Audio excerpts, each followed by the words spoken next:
This is Jordan Edwards, and this is the Business Jiu Jitsu Podcast. Good afternoon, Dan Silvert. My very first two-time guest appearance on this podcast. We had a great conversation a couple months ago, back during quarantine times. Dan is a realtor. He is a jiu-jitsu practitioner. Still a white belt, Dan? Still a white belt, but I got 2 stripes now. The last conversation you had no stripes. You were very proud of that, even though you'd been training for a long time. So that's big improvement in a short amount of time.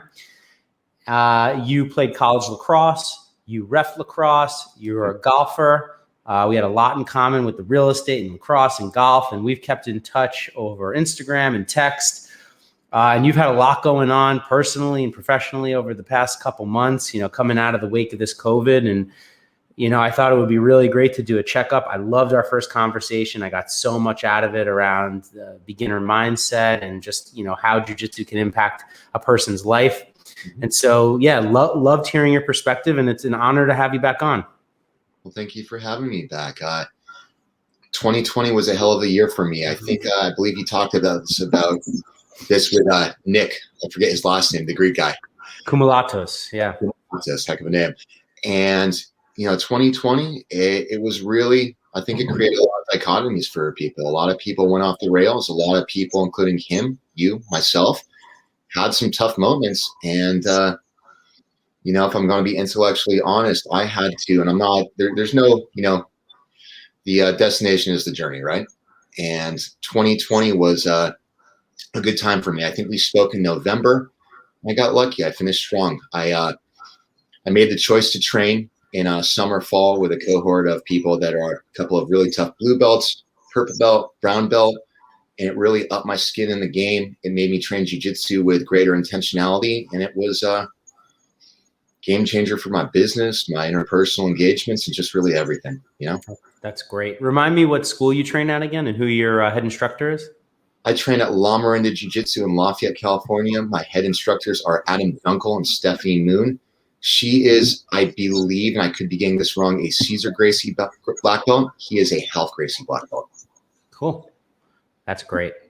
Jiu-jitsu certainly is an outlet for getting through tough times. We discussed last time, the one of the hardest parts for me of getting through COVID was that it was stripped away from us for those 3 months, at least here in New York, before people were willing to train. I know there was some underground training going on, and I was still training, underground until maybe just 2 months ago. But having those hands tied behind my back was just terrible. It really was terrible. And so much of my progress melted away. And I'm just now, as we sit here in April, starting to emerge to get back to some semblance of where I was. I mean, I could just feel like I'm turning the corner. Yeah, so it's just really difficult for me to, and all of us, to try to get through this. And one of the hardest things is just treating yourself well and recognizing, like, damn, we're all in this together. So I'll tell you, jiu-jitsu, it may not be therapy, and it's certainly not a replacement, but sure as heck is therapeutic. And I made my choice. I know there's a lot of people out there that did as well. And I have no problem sharing this. Jiu-jitsu has taught me to be better about sharing my wants, my needs, about having intentionality, as I said. And I told people this, California has been a very COVID sensitive and safe kind of state. And I appreciate that.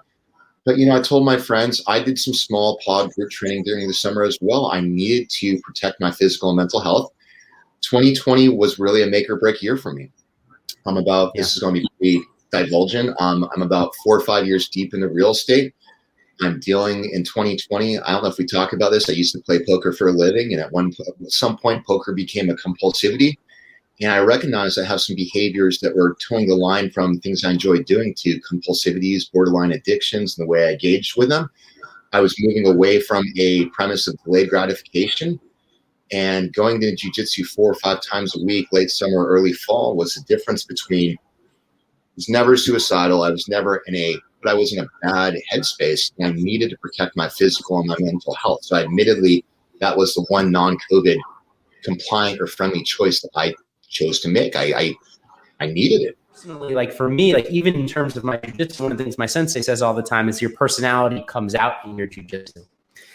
And my personality is of like, I try to be like Bruce Lee, like water. I want to be adaptable. I want to be able to sit in a room with a CEO or a construction worker or a Brazilian jiu-jitsu practitioner or a skier or a golfer. And I want to be able to operate at the highest levels no matter what I'm doing. And that's what I think is one of the ultimate forms of being in business, of being adaptable. You know how that relates directly, and we can segue into this? Jiu-Jitsu increases your flexibility, both literally and figuratively, the range of people you can engage with. You know, I don't care what people's COVID, I prefer people not be hiding in their basement or, you know, storming state capitals with assault rifles. But if you're anywhere in between, you're entitled to your perspective and your own approach. And that element of jiu-jitsu has rubbed off on my business. You know, for example, I'm loath to talk about other people in jiu-jitsu. I'm such a beginner. I know nothing. But, you know, Renzo's a great example. There was that controversy last summer where he's putting up Himmler quotations, which as a Jew, you know, I don't love that. I don't love the fact that he doesn't seem to have cognizance of why that's not okay. But he's also a hell of a teacher, a hell of a human being, incredibly kind, incredibly engaged. And so life exists in the ether. People are dichotomous. Life is grayscale.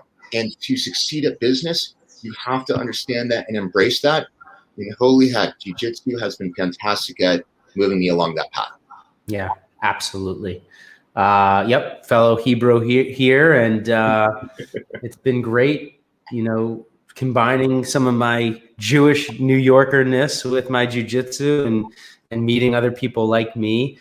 There are not too many of us. It's not, I wouldn't say, you know, the Jewish community, most of my friends from growing up, they don't really understand jiu-jitsu or martial arts. And so those two worlds were very much separated.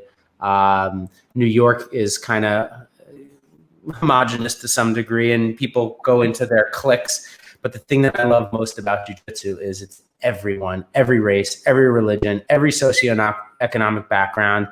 And you go on that mat, and it doesn't matter if you're Muslim, Jew, Christian, Buddhist, Hindu, you're just friends. And you sweat together, bleed together, train together. It's so nice. And my sensei often says martial arts could save the world. And that essence is right there on the mat, because it really is the ultimate meritocracy. And you know exactly where you stand.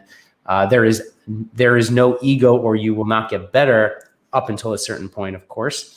And in order to have great training partners who you train with day in and day out for years, you need to be a good member of your dojo or academy or gym. And so it's just so, this is why I love martial arts and jiu-jitsu, is because the principles are explicit. You go into a company, and a company, things become implicit, implied. Things can be shady. Things can be left unsaid. You're making your way. It's how you're making a living, and people can fail up. You know, in a company, you can fail up, meaning if you have a superior who isn't that talented, isn't that great, and you're stuck underneath them, sometimes the only way to grow is to acquiesce to how much they suck. And so people can, if you're in a bad culture, a bad environment, a bad company, you can find your way to fail up. You can suck, you can cover for people, and that's how they move up. In jiu-jitsu, there's no way to fail up. The only way to get better at jiu-jitsu is by becoming better at jiu-jitsu, and you test yourself in competition or by visiting other academies. And you might get a brown belt from some backwater jiu-jitsu school that no one's ever heard of, not affiliated. And then you go to a tournament and you're in an open weight class with a purple belt or blue belt, and they smash you. And we see this all the time on YouTube.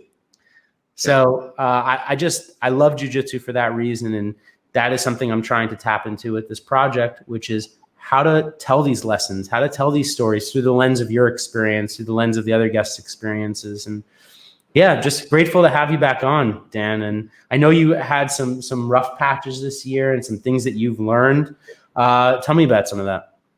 Well, let me go back to what you were saying real quick. I think the beautiful thing about being an entrepreneur / self-employed and a jiu-jitsu practitioner, I hear so many stories from friends who are either aspirationally entrepreneurial or they're just 9-to-5ers. They're like, man, my boss has gotten promoted 2 notches up. I feel like my competencies are par with them. I don't know if it's that they play the game better, this and that. But in both in business and in jiu-jitsu, if you engage, I'm lucky in real estate. I don't have to work an extra 20, 30 hours a week and kiss ass to get a 5% raise. I can conscientiously double or triple my income. That is a luxury to have. So back to your line of thought about just how this year's improved things for me. So I trained with 4 people. All the white belts seemed to fade away. There was one other 25-year-old guy that came over from Health Gracie, great addition to our gym, named Eric, and he's tough. He's damn near a blue belt. To work with guys harder than me and increased my. Are you familiar with the concept of skin in the game? Sure. Sure. Good. Big thing in real estate, big thing in jiu-jitsu too. As I started training with greater intentionality, people realized I wasn't going away.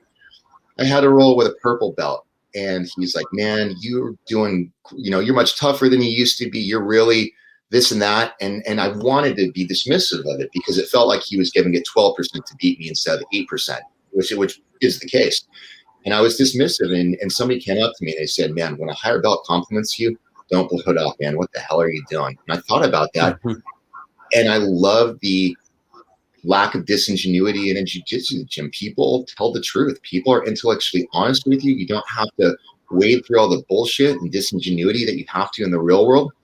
And that same purple belt told me, he's like, man, I thought you were going to fade out within a month. So I love the concept of in jiu-jitsu. There's a strong, burly high school wrestlers that burn out in 6 months. And there's the great, are you familiar with Chris Howder? No. Chris Howder was one of the original 12, the Dirty Dozen, the first 12 American black belts, and he has a quotation I like. It's not who's best, it's who's last, it's who sticks around. And granted, it's better to be strong. It's better to be an athlete. Let's be honest. If technique is equal, I'd rather be the strong guy. But there's a point to be made there that just refining process, admitting you suck at things, getting tapped 4.5 million times, and coming back strong, it really. My brain. 2020 was a year I moved from a really fixed external locus of control. Other people are responsible for my outcomes. Like, it's me. My choices, not at par, but correlationally, causally, the choices I make lead to my outcomes. And jiu-jitsu was a huge part of me understanding the long-term whys and staying on the path to get there. That's great. Yeah, the concept of skin in the game is something that beginners, it's hard to understand. It's hard to understand in business, and it's also hard to understand in jiu-jitsu. In business, oftentimes when I'm forming a new business partnership and I have a junior partner who wants to sweat into it with sweat equity, they don't always understand the value that an advisor can bring with capital and guidance. It's like, I'm putting in the sweat. I'm going to keep all the equity. Well, there's a time and a place for that. And if you're Mark Zuckerberg, maybe you're so smart, but your average small business venture, that's just going to be a nice small business. Mm-hmm. If you have someone that's willing to stake you, you need to make sure that relationship first works, that it's going to be harmonious, that they're going to bring something to the table, and vice versa, right? And this often reminds me in the jiu-jitsu mat of, you have white belts come in, you have them, they really want to learn, or you have someone who became a blue belt and maybe they have the blue belt blues and they've been on and off the mat. By the way, that was me. Mm-hmm. Shout out to Matt Cully, one of the professors and owners of my school, black belt, for calling me and getting me back into the gym. But your concept of having skin in the game, it's so important because at the end of the day, this is sharing technique. This is sharing knowledge. It's so vital that people reciprocate with time, attendance, care, just not being an asshole. Can I chime in on that real quickly? One thing jiu-jitsu's taught me is, you can't fully let go of ego, but it's helped me let go of some of the entitlement that I recognized that I had. And everybody in a gym, everybody in life has something to teach you. I don't care if you're brilliant, if you're top of the game, best in class at one thing, there's something that can be taught. I have a 25-year-old white belt in my gym named Eric, who I'm friends with, and it's great. I'm helping him get pace for real estate. He teaches me tons about poise. And one thing, we're getting ready for a competition in June in Reno that's already been delayed from March to April. Grappling Industries keeps on pushing it out. And he's like, I'm not drinking until the competition. And I had a little bit of a childish, dismissive in my mind, like, you're not drinking for a white belt competition. Who cares? And then I realized, holy crap, this guy's getting ready for a white belt competition in Reno, coming off of COVID. The results, they don't matter. I hope he wins. I hope I'm competitive. At the end of the day, it doesn't matter. But the fact he had the intentionality to make the choice to say, I'm going to choose to stop drinking, even if he's already a light to moderate drinker, to do that at 25. Here's one more story for you. Another kid named Dylan, 20-year-old blue belt, tough, about 140, 150 pounds, practices striking. I think of him as a younger Ryan Hall, just a really thoughtful kid, very conscientious. Come back in the gym after a few days off. I see him. I say, hey, how's everything doing? How's everything feeling? He says, my knee hurts. I said, oh, what happened? He said, well, you hurt me last time you rolled. And then he kind of pauses for a sec, has to think about it, and says, half the times I get hurt, it's you. And I've despazzed myself. I'm not wild, but I'm a 200-pound white belt without much technique. If I get you in a mount or side control, I want to drain your gas tank so I can move into something else, because I moved into subs really slowly. I'm not really good at them. And we talked about it, and he said, I'd encourage you basically, when we roll, be more technical. I said, you know what? I appreciate you continuing to roll with me. I appreciate you having the balls to say you're not an asshole, but you're acting like an asshole with both your words and your actions. So I learned from younger people. I learned from less experienced people. There's not a lot of them. I learned from more experienced people. That's the line I thought I'd like to get into. I think a lot of people in business and life, they want to be surrounded by Gordon Ryan, a guy who's a black belt. They want to be surrounded by a guy like you who, let's just say for the hell of it, you're a brown belt in business right now. They want to be surrounded by people that are very, very good. But I think there is value in speaking of the two-stripe white belt or the middling blue belt in jiu-jitsu or life, because those are the guys that take an active interest in me. On blue belt, when my black belt is teaching a technique, sometimes you see him, he looks up, he's like, it's so pushed back from his short-term memory into just muscle memory that he's like, how the hell did I do what I just did? So I think it's good to speak out not just the brown and black belts, but to speak out the people that understand the struggle. What are your thoughts on finding mentorship across the spectrum on and off the mats? I think that mentorship is one of the most important things that you can find. You need someone to help illuminate the path. And on this podcast, I discovered a name. And now, of course, it escapes me again. But I was talking to Zach Mensali, who is from Finishers Enterprises. He brought it up. And he said DC. Daniel Cormier calls it the rub. He says, when you're rolling with someone, when you're training with someone who's unbelievable, like Khabib, and you touch them and they share their technique with you through that connection, they're rubbing off on you. And I always called it rub it all over me. And I said, I always give the analogy of a marathon runner because I'm not very good at running, although I developed a love for running. So how do you do it? What do you do? How often do you do it? What do you eat? What do you eat before? What do you drink before? What kind of shoes do you wear? What kind of socks do you wear? I just want to know everything about how they do it because I was so bad at it. And I'd get annoying with people who were just great runners because I wanted to be a great runner. And we call that the rub. And what some people confuse is that a mentor doesn't have to be this formal relationship. Like you're my mentor and I'm your mentee. A mentor can be someone you speak to one time. They don't even have to know they're your mentor. Exactly. Yeah, definitely. Books, authors. My greatest mentors have been authors that are and people that are dead.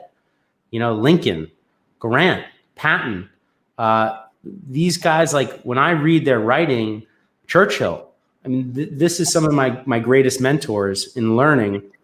And some of my greatest mentors have been people that have said one thing to me. There's a very famous story. I wrote about it in my first book. I got a chance to meet when I was 28 years old. I'd been in my business mixology for just maybe 2 years. I had saved the business in the wake of Hurricane Sandy. I put that in air quotes, but it was going out of business and I was really just consulting. And I came in and I reinvigorated the business and I added controls and process. And I brought it from being just about to be out of business to generating cash and being profitable again in about a 6-month period. Wow. So a year later, I was riding high. My ego was on fire. Mm-hmm. And my dad got connected with this private equity all-star. His name's Keith Miller. You probably would never hear his name. He's not a widely known person, but he's one of the #1 private equity guys. He's been the money behind brands like Chrome Hearts, Supreme, Intermix. He bought Intermix and sold it to Gap. I mean, Dave's Killer Bread. It's just like the list goes on and on. All Saints. It's very long. I'd rather be rich than famous. Yeah. So I go up to his office, and it's like the coolest office you've ever seen. He's got those Cause dolls all over. He's a very, very, very cool dude. And he takes the meeting with us. And at the end of the meeting, towards the end of the meeting, he starts quizzing me on my business, asking me all these fundamental questions. And I didn't have the answer to any of the questions. And he looks at me in the eyes and he says, Jordan, you're a great kid, but you don't know enough about your business. And I walked out of that meeting and I had 2 options. I could say, fuck him. He doesn't know what he's talking about. I just saved my business. I'm going to go, blah, blah, blah, blah, blah. Or I could learn. Was it discomforting when he said that? The immediate response, was there some reactive fuck you to it, or did you immediately? I was frozen in my seat. I didn't have it was like, it was the equivalent at the time. I can't remember if I was a white belt or a blue belt. I must have been either a 4-stripe white belt or just getting my blue belt at that time. Mm-hmm. It felt like being a white belt, training with a black belt, and being completely helpless. Totally sinking. My lips are above water. They're just holding me there. I walked out of that meeting. My dad and I were standing in front of the building, and I remember shaking. His office was in the Lipstick Building, by the way, very famous building in New York, a couple blocks from my old apartment. And I went back. I said, I'm going to go and I'm going to learn everything that he asked me. And I wrote it all down, probably typed it in my BlackBerry if I had to guess. Mm-hmm. And I went and I got the answers to all those questions. And I wrote down every single thing that happened. And that was one of the most formative moments in my life, because instead of saying, fuck him, I said, this guy is a really important person in my life. And I've only spoken to him maybe 2 or 3 times since. But every time I talk to him, I keep getting better and better and better, and maybe closer to working with him one day, or someone like him. You also recognize that guy's time is valuable enough that when you engage with him, you need to bring your A game. You need to be respectful. Yeah. Jiu-Jitsu's taught me how to be much more respectful of people's time. Yes, absolutely. Great story you just told. I have a question slash thought for you. Yeah. You mentioned that your dad sold the business that his dad had founded. Mm-hmm. You say like you're a 3rd generation at least business guy. You clearly come from some money, some ability to run a business. You seem like a very down-to-earth person, and your dad seems like the type of person that obviously helped facilitate a transition, but didn't just hand you the keys to the kingdom without hard work. So how have you, I've historically been a little bit internally jealous of my realtor friends that get a little bit of a head start. Talk to me a little bit about that, about being appreciative of the fact that you get a little bit of a head start, both on knowledge and resources / capital, but clearly you have your nose down to the grindstone and handle your business. How does having a dad who's a jiu-jitsu practitioner or a business person, how do you leverage opportunity? So I am incredibly lucky and privileged in many, many, many ways. I've had a head start over millions of people. I do want to talk about that, but I learned something really amazing. This was actually a Tony. You don't have to be an apologist for it. You just have to. I'm not an apologist, because I learned something really valuable from Tony Robbins. And what he said was, do you live in America? Do you have 2 arms, 2 legs, and 2 feet? Do you speak English? And he said, well, then you have an incredible advantage too. Because any person that was born in this country versus Uganda, versus Ukraine, versus Kazakhstan, versus anywhere else in the world, just by the virtue of being born here, speaking English, and then having mobility and the opportunity to learn, the opportunity to live in a free country, you too are privileged.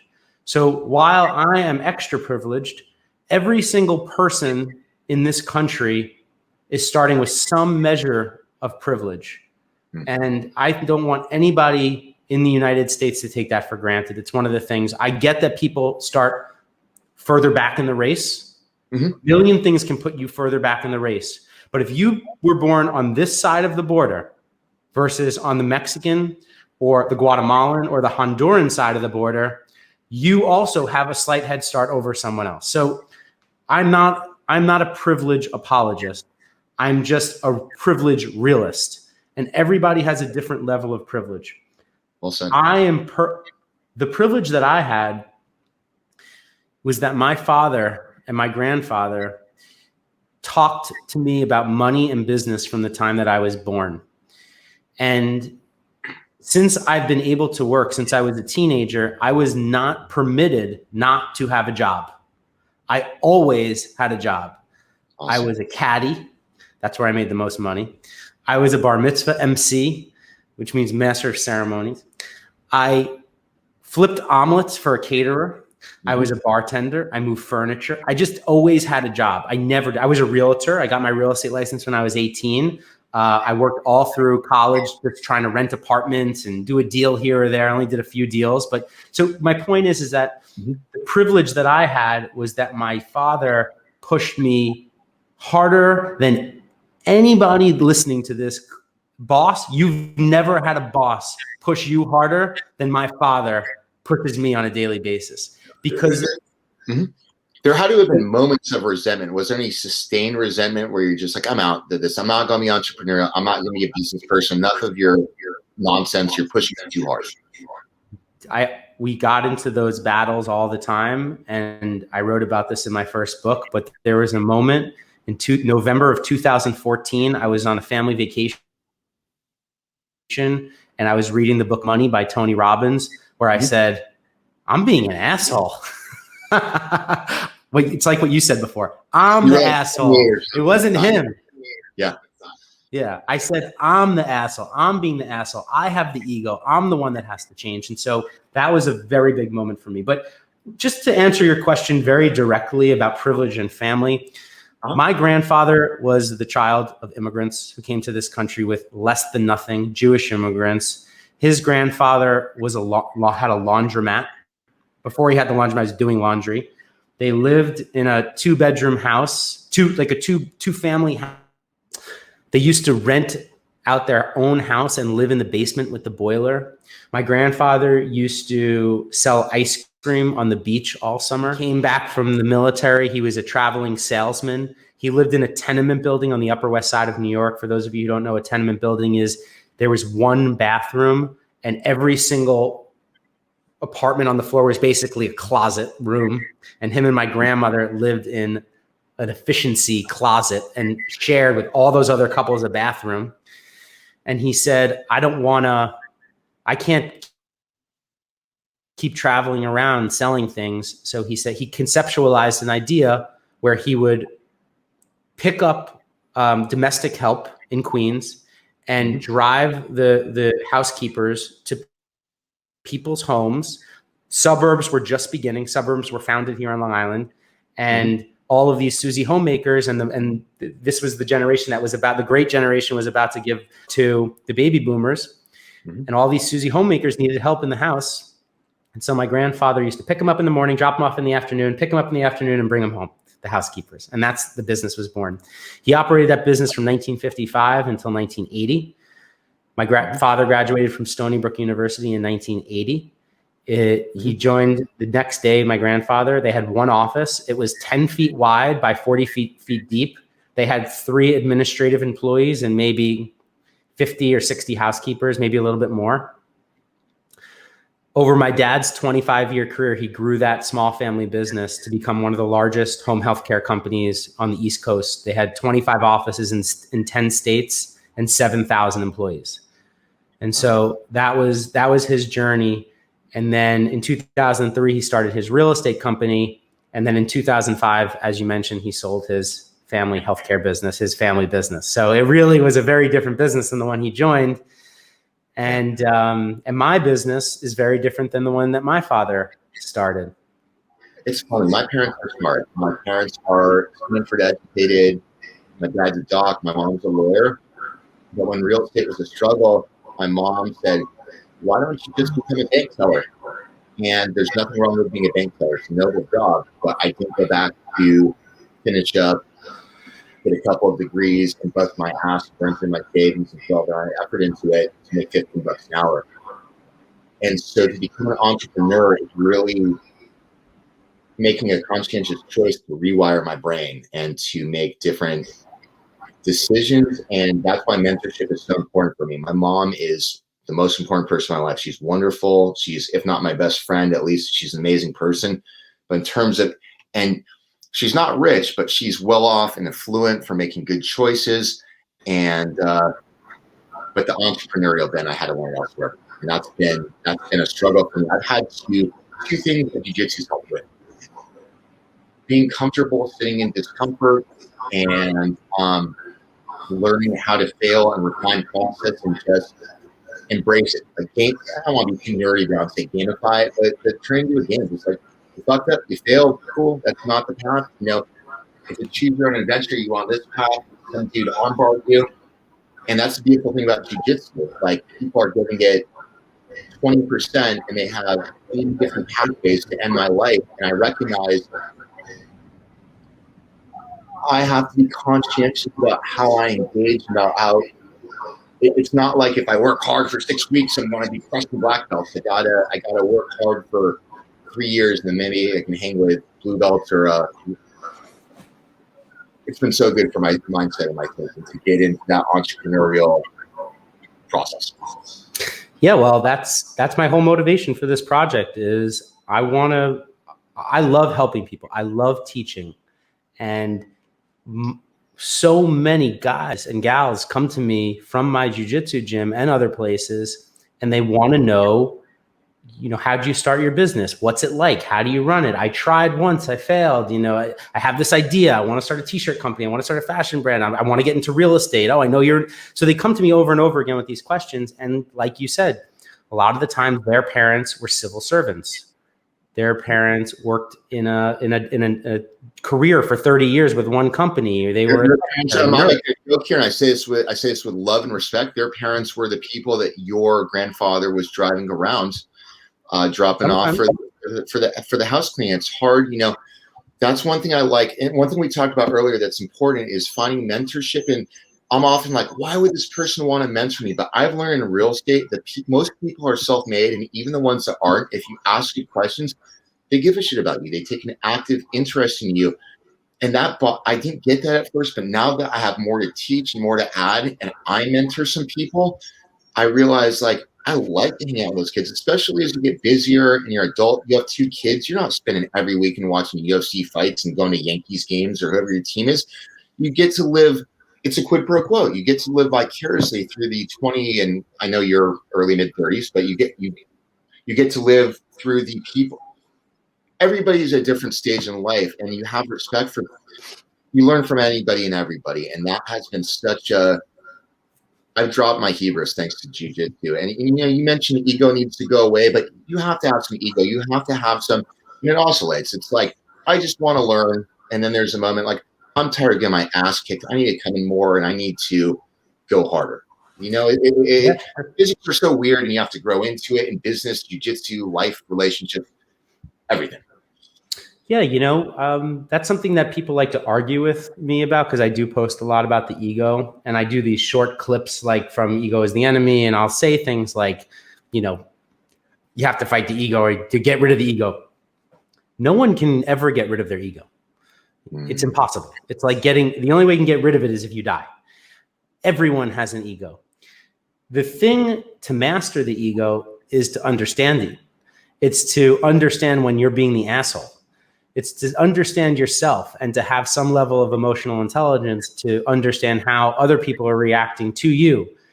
So sometimes when these people try to argue with me on social media and I don't engage and they really want me to engage back with them, sometimes I'll just write, if they write me a couple messages and they seem like a good person, I'll just write back to them, I don't disagree with you. You're making a counter argument to what I put up, but I'm not trying to say that you need to get rid of your ego. It's impossible. It's what the point is you need to understand when to make it work for you and when it's working against you. And that's every single thing in life is on a balance, on a scale of I'm going to the extreme and then the dichotomy of that. And that's another book that I love, The Extreme Ownership by Jocko Willink, and then his second book, Dichotomy. And that's why he wrote his second book, because people kept calling in and being like, I'm doing everything you said. I'm having extreme ownership. I'm taking it to the extreme. And he's like, well, guess what? You need to tone it down a little. If you told me 2 years ago that Joe Rogan and Jocko Willink would be my spirit animals as a schlubby middle-aged Jewish guy, I told you were full of it. Yeah. But in life, you get to choose, you get to pick and take what you want from any given person. I don't agree with everything you say as we learn more about each other, but it's not my job to. I get to cherry pick the things I like about the way you engage. And God, I'm forgetting his last name again, Nick Kumalatsos. Yeah. He had, goodness, what was his point? I love our conversations, man. It's just a lot of different threads all over the place, and I struggle. Yeah. Man, it's such, jiu-jitsu is just so beautiful to refine your process and to figure things out. Oh, here's the point I was going to make. People like the Stoics, Zeno and all. I'm still getting into it. I have a lot to learn, and then you got Tim Ferriss and Ryan Holiday. These are just people. Our job, something I've learned in life from my business, my nutritional coach, and just from my own, you have to be able to teach other people. If you can't teach it, you don't understand it. And any good disseminator of information, whether it's a business coach or whatever, will tell you, I'm just helping you unlock what you already know. It sounds corny. Here's what I was going to say. So you have conceptualized all this stuff, but through jiu-jitsu and business, you've turned it from concepts, from reading it on the internet and conversations and Reddit, into living it and having the neurochemical change and this and that. And once you understand it and it's in your body and you can feel that flow state, then when you reconceptualize it, you're just, the more you know and the more you level up your game on and off the mats, you are prone to people that are not there yet. You're prone to sounding like a preachy asshole. And I understand what you're coming from comes from choosing to start the podcast. It comes from humility and engagement and a little bit of ego, a little bit, and that's good. And people, what are your thoughts? People love to be critical. Here's one thing I heard that I liked recently. I want to hear your thoughts on this. Haterism doesn't come from the top. Like, I worked with a guy, a realtor, he's more of a biz dev guy than he is a realtor. He's just very social media friendly. And a lot of people dislike him, but it's not the people selling tens and tens of millions of dollars or hundreds of millions of dollars of real estate that criticize him. It's always shit talk flows upward. What are your thoughts on that? Well, one of the things that a word that has emerged over and over again from the critics of this podcast, of which there have only been a few, but that those words stick out much harder than the compliments, of which they're overwhelmed. But one word that came up at least 3 or 4 times was pretentious. And sometimes, when you're trying to help people understand how to be successful and you're talking about money and you're talking about business and success and investing, it can sound pretentious to some ears. The jiu-jitsu community, not everybody in the jiu-jitsu community is going to agree that the principles of business and jiu-jitsu are connected.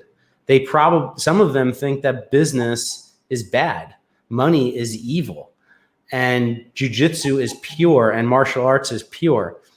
And so I get it. I understand why some people would think that. And I also understand the way that I might sound to someone who these concepts are completely foreign to. Yeah. But that doesn't make me not want to share them any less. There's some things like when people are like, oh, money is energy. I'm like, that is not pretentious, horse, what? But it's just, I just encourage people to be open-minded to taking insights from people they disagree with. Nobody is inherently, we exist in the sacred and the profane. There's some pretentious wordage right there. Nothing's inherently good or bad. There's people that you think are assholes that bring good to the table.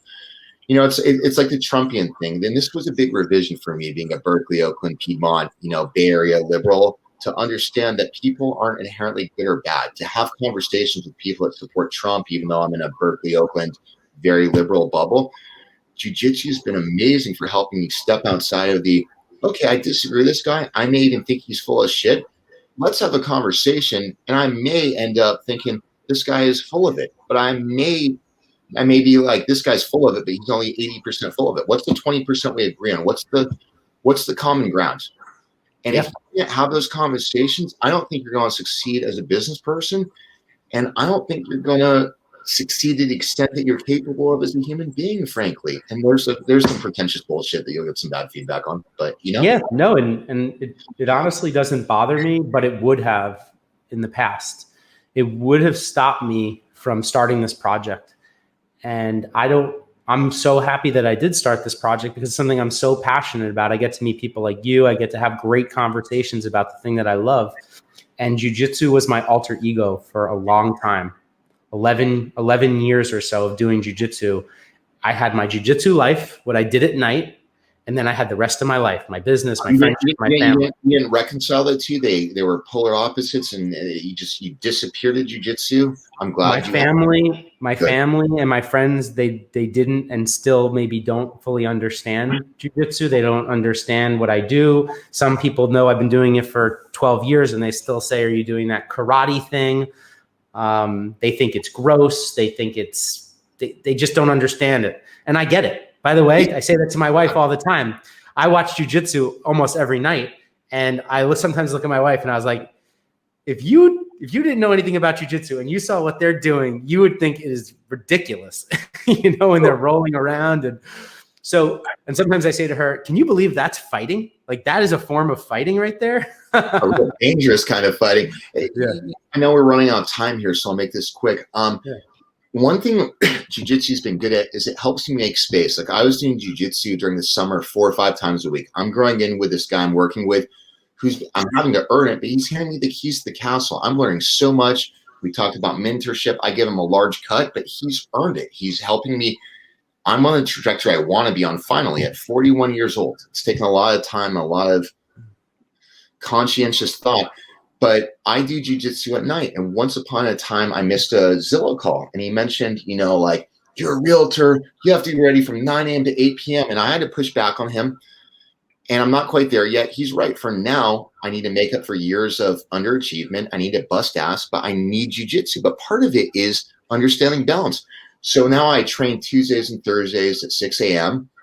And that's weird, but it's also nice accomplishing more by noon or 2 p.m. than most people accomplish with their whole day. But it's about finding balance. It's about it. And I have to tell him, hey, man, if you want me to be the realtor that you want me to be and that I want to be, I gotta do jiu-jitsu at least 1 or 2 nights a week. And it's balance and balance is hard at the scale I'm at, let alone the scale you're at. Well, how do you find that balance? You train so much. Well, this was the advice I was just about to give you. And I'm proud to give this advice to you and everyone else. You are not responsible for doing every part of your job. You are only responsible for making sure it gets done. And so when you decide that you want to do jiu-jitsu and you do block off that time or anything else that's important in your life, if you have a boss that expects you to be manning the phone for that hour, well, there's about 101 things you can do to make sure it gets manned. As simple as having a great virtual assistant or answering service, which can cost you extreme small amount of money. And I'm talking about you could get a high quality VA in the Philippines to answer your phones for maybe $5 or $6 an hour. And if you need a company, I have a great company for you to talk to. So that's one thing you could do. The second thing that's even easier is you could just put your phone on the mat on loud. And you could just say, hey, to whoever you're training with, guess what? This part of my career, I have to answer the call right now. At this part of my career, I'm waiting on the call. To communicate your needs in life is important to say, hey, I love training with you guys. Here's a great story. So I shaved my head. I looked like a Jewish skinhead. It was terrible, man. I used scissors, and then I used a old school razor, and it just looked terrible. I had somebody do it the right way the next day on a Saturday. So on a Monday, My the guy I work with, I'm working a lot for him and with him. I love it. It's awesome. I got no complaints. He's like, I need you to show homes from 5:30 to 6:30. And guess what? Training for me starts at 6 p.m. Okay. He pays me for my time. I'm building up with him. He's awesome. I got no complaints. I finished my 6:30 showing a little bit early. I got to class at 6:37 with my fresh, terrible. Imagine this about 3 weeks ago. And guess that's I don't think it's terrible. I think it's great. Good cut. Thank you. Well, you didn't see it 3 weeks ago. And so that's when I got promoted, and it was awesome. You know, you start with the white belts. He calls me up. He's like, Dan, and I shouldn't be so excited, but I'm 41 years old, and I would try to be fun loving about it. But like, it was awesome, man. Getting 2 stripes as a white belt is one of the hardest things I've ever done. I know the journey gets harder and more intense, but it's been great. He put on the first stripe. I'm like, oh, this is a courtesy, for God, I've been there for a year and 10 months, had a near fatal car accident, had staph, had COVID. And when he threw on the second stripe, that made me feel good. It's like, this is not merely a courtesy. This wasn't just a time on the mat tally things. This guy's earned it. And that was good. We plateau in jiu-jitsu, we plateau in life. It's nice when you get that shot in the arm, revitalization, that's the thing that jiu-jitsu does. It's wonderful for life. You plateau for a long time in life, and you have to put in a lot of reps and effort. And then one day you realize, oh shit, it's paying off with whatever outcome. Absolutely. Well, I'll let it end it on that because it was a beautiful sentiment. Dan, I really, really love talking to you, and so grateful for your time and sharing all your insights and just being so authentic and honest. And I think that your story resonates with people because it's a very relatable story. You are 41. You are in this career. It's not your first career. You're still a white belt and enjoying the process, and it's transforming you, even though some people would just give up. So I commend you and respect you. And I look forward to talking to you again on this podcast and stay updated so that we can follow you on the journey. Hopefully I'll be the first seventh time guest on your podcast. Look forward to talking to you in the future. Absolutely. Talk to you soon, Dan. Thank you.